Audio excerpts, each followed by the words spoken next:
নমস্কার, আমি অ্যাডভোকেট প্রমোদ দাশগুপ্ত। আইনি আলোচনা এই চ্যানেলে আপনাদের স্বাগত। এমন অনেক সময় অনেক পরিস্থিতি উপস্থিত হতে পারে যেখানে এক পক্ষ কোর্টে একটি মামলা করলো, তখন কোর্ট থেকে চিঠি গেল অপর পক্ষের কাছে, যেটাকে আমরা আইনি ভাষায় সামান্স বলে থাকি, কিন্তু অপর পক্ষ সেই চিঠিটি রিসিভ করতে অস্বীকার করলো, সেই সামানকে রিটার্ন করে পাঠিয়ে দিল। সেক্ষেত্রে কি প্রসিডিওর আছে সেটা নিয়েই আজকে আমি আলোচনা করব।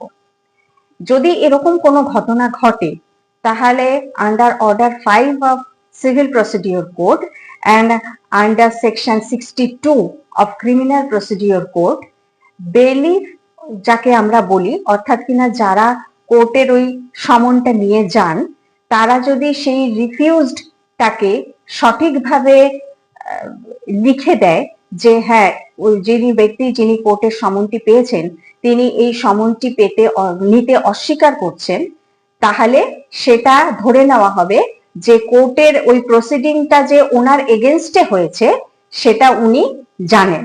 অর্থাৎ কিনা এক্ষেত্রে ওই সার্ভিসটাকে, ওই সমনের ওই সার্ভিসটাকে গুড সার্ভিস হিসাবে ধরে নেওয়া হবে। নমস্কার।